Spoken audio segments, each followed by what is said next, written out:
चले, लेकिन global cues इस पे सारी नज़र लगी हुई है। मानसी, एक तो जैक्सन होल सिंपोजियम का मीटिंग चल रहा है, पावेल की इंपॉर्टेंट स्टेटमेंट आएगी। इसके अलावा भी ये ग्लोबल अनसर्टेनिटी बहुत आ रही है। ट्रम्प वापस एक्टिव हो चुके हैं और हमें बिजी कर सकते हैं वीकेंड में। तो ज़रा किस तरह देख रहे हैं ग्लोबल क्यूज का सेटअप? लेकिन देखिए, ज़्यादा इम्पैक्ट कहीं नहीं आ रहा। अब धीरे धीरे सब रिलैक्स हो रहा है, सारे एसेट क्लासेस भी पॉज पे आ गए। ज़रा बताएं। एब्सोल्युटली शरद, आपने सही कहा। ग्लोबल क्यूज सबसे पहले आपके सवाल का जवाब आज वीक नजर आ रहे हैं, लेकिन यस, डोनाल्ड ट्रंप और उनका ये जो एक तरीका है ना, ये तरीके को अब सारे के सारे देश और दुनिया समझ चुके हैं।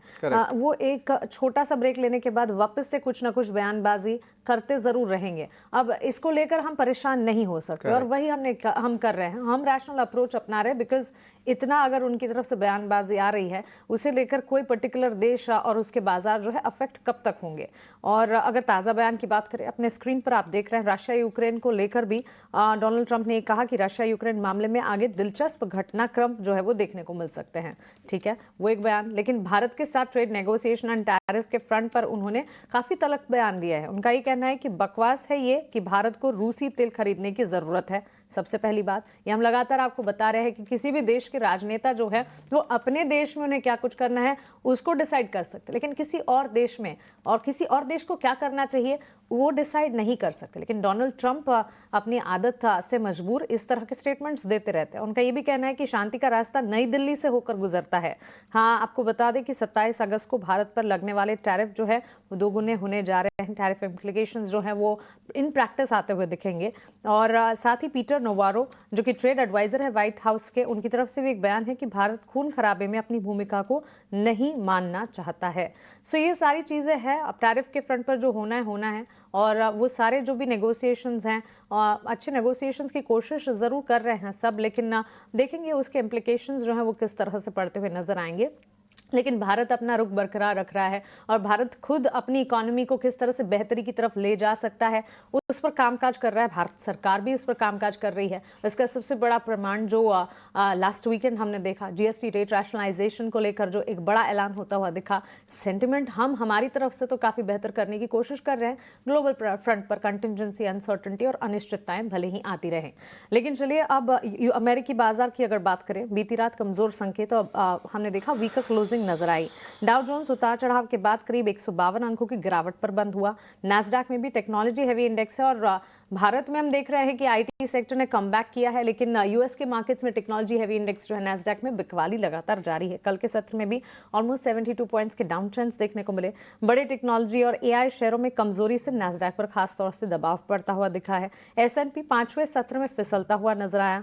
फरवरी 2025 के बाद सबसे लंबी गिरावट S&P 500 में इस वक्त देखने को मिल रही है। गूगल को मेटा से 6 लाख से के लिए 6 साल के लिए $10 बिलियन का एक क्लाउड कॉन्ट्रैक्ट मिला है। So on the back of contract win, Google के स्टॉक प्राइस में मोमेंटम रहा। इस हफ्ते की अमेरिकी बाजार की चाल भी आपके स्क्रीन पर आ जाएगी। जैक्सन होल बैठक का दूसरा दिन, इंपॉर्टेंट इकोनॉमिक इंडिकेटिव एक्शन, आज US Fed chairman Jerome Powell के संबोधन पर सभी की नजरें रहेंगी। एशियाई बाजार से मिले जुले संकेत हैं। निक्केई में 3 दिनों की गिरावट पर ब्रेक लगा है। हल्की सी तेजी पर कामकाज देखने को मिला है। कोरिया और कॉस्पी के बाजार में लगातार सेकंड ट्रेडिंग सेशन है, जबकि तेजी का रुख नजर आ रहा है।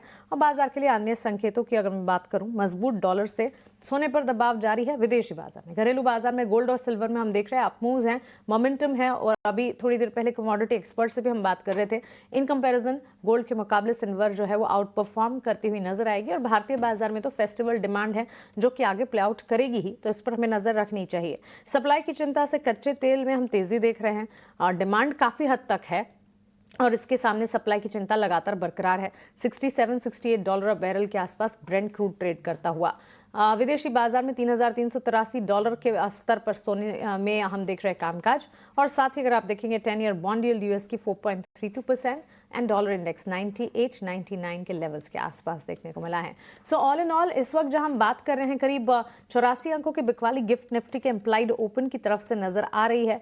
एशियाई बाजार मिले जुले हैं। यूएस के मार्केट्स में बिकवाली का दबाव रहा। So on the face of it this morning भारतीय बाजार के लिए विदेशी बाजार से कोई सपोर्ट सिस्टम नहीं है। हम जो चलेंगे तो हमारे ट्रिगर्स के बल पर ही चलेंगे। तो चलिए अब हमारे ट्रिगर्स की बात कर लेते हैं। हमारे लिए आज की स्ट्रैटेजी क्या होनी चाहिए इसकी बात कर लेते हैं। विदेशी संस्थागत निवेशक, घरेलू घरेलू संस्थागत निवेशक क्या कुछ कर रहे हैं ये जान लेते हैं। आई थिंक 32nd सेशन है, जबकि DIIs भारतीय बाजार में खरीदारी का रुख अपना रहे हैं और टू अर्ली टू से, लेकिन FIs के एक दिन की खरीदारी का आंकड़ा भी हमारे स्क्रीन पर दिख रहा है। दोनों ही कैश मार्केट में DIIs और खरीदारी के डेटा पॉइंट्स आपके स्क्रीन पर इस वक्त है। FIs ने 2 दिन की बिकवाली दिखाने के बाद कल के सत्र में अब खरीदारी देखी। 8 अगस्त के बाद सबसे ज्यादा खरीदारी का आंकड़ा 1246 करोड़ का। हम लगातार आपको बता भी रहे थे कि FIs के अगर खरीदारी के डेटा आते भी है एक हाथ सेशन में, क्वांटम बड़ा छोटा होता है। जैसे 18 अगस्त को 550 करोड़ की खरीदारी की थी। अब 8 अगस्त के बाद की सबसे बड़ी खरीदारी FIs ने कल के सत्र में 1246 करोड़ की है। DIIs लगातार खरीदारी और कन्वेक्शन बाजार में दिखा रहे हैं। 2546 करोड़ की खरीदारी का आंकड़ा वहां पर आता दिखा। अभिषेक, विदेशी संस्थागत निवेशक, घरेलू संस्थागत निवेशकों की तरफ से डेटा पॉइंट्स इस वक्त हमारे सामने हैं। भारतीय बाजार की तस्वीर किस तरह की नजर आ रही है? मानसी, तस्वीर ठीक है, तस्वीर में कोई दिक्कत नहीं है। बस ये है कि 6 दिन की लगातार तेजी हो गई है, 2.5% निफ्टी चल गया है, 600 पॉइंट। तो थोड़ा कॉशियस मुझे लगता है रहना चाहिए। और आज हफ्ते का आखिरी कारोबारी सत्र है। अब देखिए, ट्रंप को लेकर ना वो एक अनिश्चितता वाली तलवार हमेशा लटकती रहती है कि वो क्या बोल देंगे। और अब ये पीटर नवारो का जो बयान आया है, ये ट्रंप के एडवाइजर हैं, तो ऐसा मानना चाहिए कि इन्हीं के सलाह पर ट्रंप जो कुछ अनाप शनाप जो बयान देते हैं वो देते हैं, क्योंकि पीटर नवारो ने भी कुछ उसी तरह का स्टेटमेंट दिया है। देखिए, दोनों की एज ऑलमोस्ट सिमिलर है, 76 साल के पीटर नवारो भी हैं और बुजुर्ग हैं। उन्होंने कहा है कि भारत को रूस के तेल खरीदने की क्या जरूरत है। अब भाई साहब, आप थोड़े बताएंगे हमें कि हमें जरूरत है या नहीं है। भारत ने बार बार बता दी है कि नहीं, हमारी अपनी स्ट्रेटजिक जरूरतें हैं, हमारी अपनी एनर्जी सिक्योरिटी के लिए हमें खरीदना पड़ता है।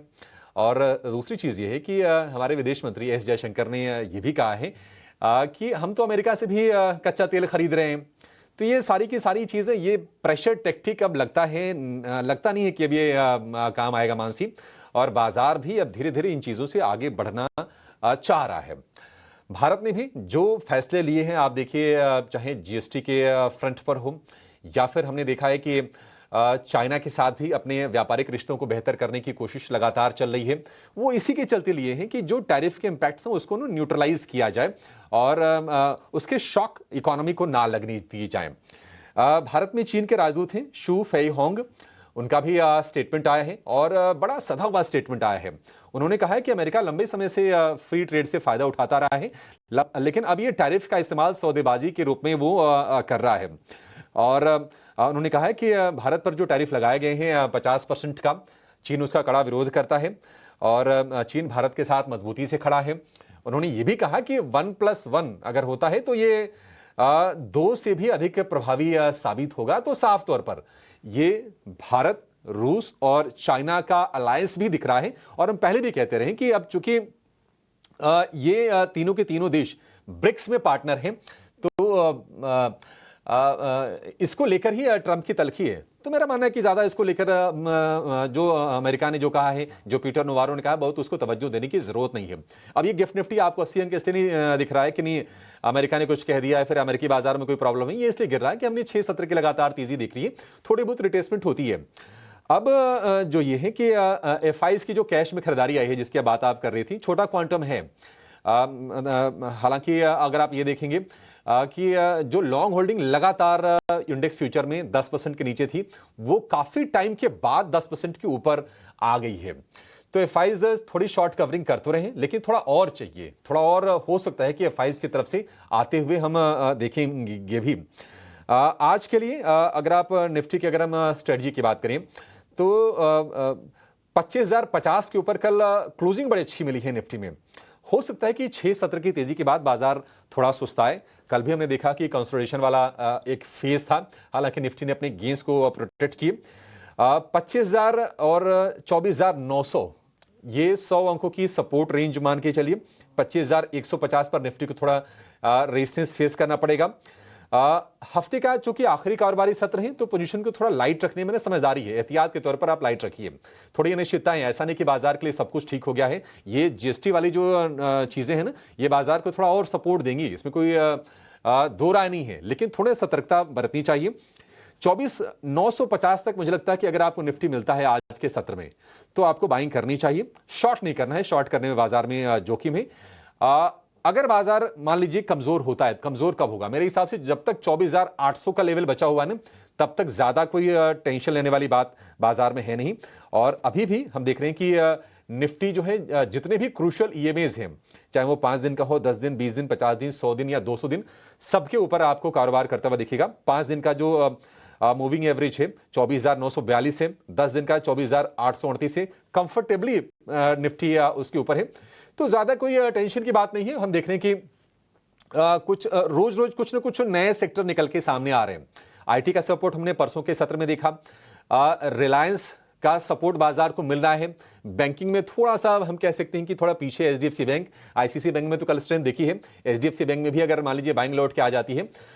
एलएनटी को लेकर भी अच्छी खबरें भी है, एलएनटी ने बाजार को सपोर्ट करने काम किया, भारतीय एयरटेल ने सपोर्ट करने काम किया। तो जो बड़े शेयरों की लीडरशिप है ना, वो कमोबेश बाजार के लिए वो है, और मुझे लगता है कि ये आगे भी रहने वाली है। कोई सेंटिमेंट को डेंट करने वाली कोई न्यूज बाजार के लिए है नहीं। बाय ऑन डिप्स आपको करना है, आज की गिरावट से घबराना नहीं है। और 24,900 से 25,000 ये 100 पॉइंट की जो रेंज है, ये सपोर्ट के तौर पर आज के सत्र में काम करेगी। 150 की बाधा जब पार कर लेगा निफ्टी, तो फिर आगे की चाल हम देखेंगे। वैसे आज के सत्र में मुझे कल की तरह ही ट्रेड लग रहा है कि आज भी शायद एक रेंज बाउंड ही आप ट्रेड देखेंगे, एक छोटे से दायरे में उठापटक होगी।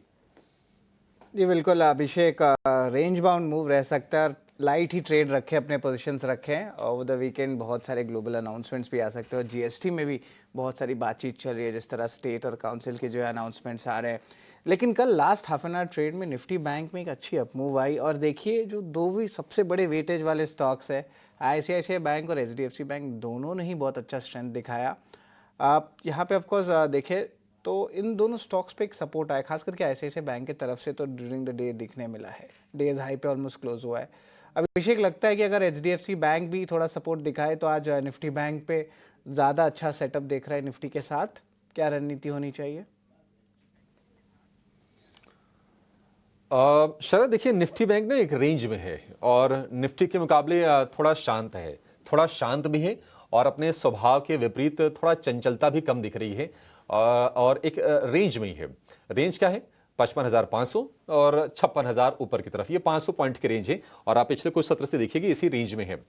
आईसीसी बैंक चला तो है, लेकिन अभी लीडरशिप वाले रोल में नहीं आया है। HDFC bank, ICC bank, SBI, इनको अभी लीडरशिप की भूमिका में आना है। वो थोड़ा सा मिसिंग दिख रहा है। हो सकता है कि निफ्टी के मुकाबले, क्योंकि क्या है कि देखिए थोड़ा सेक्टर चर्निंग भी होती है, पैसे तो वही है ना, लोग वही हैं। तो अब हमने देखा कि कंजम्पशन वाले शेयरों पर लोग टूट के पड़े पिछले कुछ दिनों में, ऑटो वाले शेयरों में लोगों ने अच्छे पैसे बनाए, टेलीकॉम को लेकर अच्छी खबरें आई तो टेलीकॉम में पैसे थोड़े शिफ्ट होते हुए दिखे, कैपिटल गुड्स वाले शेयरों में बाइंग हुई। तो अभी थोड़ा सा बैक सीट पर है निफ्टी बैंक, लेकिन निफ्टी बैंक कोई ऐसी वीकनेस के साइन नहीं है, ऐसा नहीं कि निफ्टी बैंक कमजोर है। अगर आप पिछले 6 सत्र की बात करें जिसमें निफ्टी 2.5% चला है, तो निफ्टी बैंक ये आधी रफ्तार रही है, करीब 1.25% के आसपास की तेजी हमने निफ्टी बैंक में देखी है। और देखिए जो सपोर्ट मिल रहा होगा ना, बैंकिंग फाइनेंशियल में एफआईज ही नहीं, डीआईआईज यानी कि घरेलू फंड्स भी ठीक ठाक उनका वेट होता है। और अगर आप डीआईआईज को देखेंगे, लगातार 33 सत्र की डीआईआईज की बाइंग हो गई है। अगर मैं सिर्फ आपको अगस्त के आंकड़े बताऊं तो अगस्त में 66,500 करोड़ रुपए की डीआईआईज ने बाइंग की है। तो डीआईआईज के पैसे कहां जा रहे हैं? ये निफ्टी बैंक को सपोर्ट भी कर रहे होंगे, उनमें पैसे फाइनेंशियल्स में, बैंकिंग में निश्चित तौर पर आ रहे होंगे। थोड़ा पीछे जरूर है, लेकिन ऐसी कोई चिंता की बात नहीं है। अगर किसी की तेजी की पोजीशन है तो मेरा मानना यह है कि 55,500 के स्टॉप लॉस के साथ तेजी की पोजीशन में बने रहना चाहिए। और 56,000 के स्तर पर रेजिस्टेंस है, 55,500 पर एक सपोर्ट दिख रहा है निफ्टी बैंक को।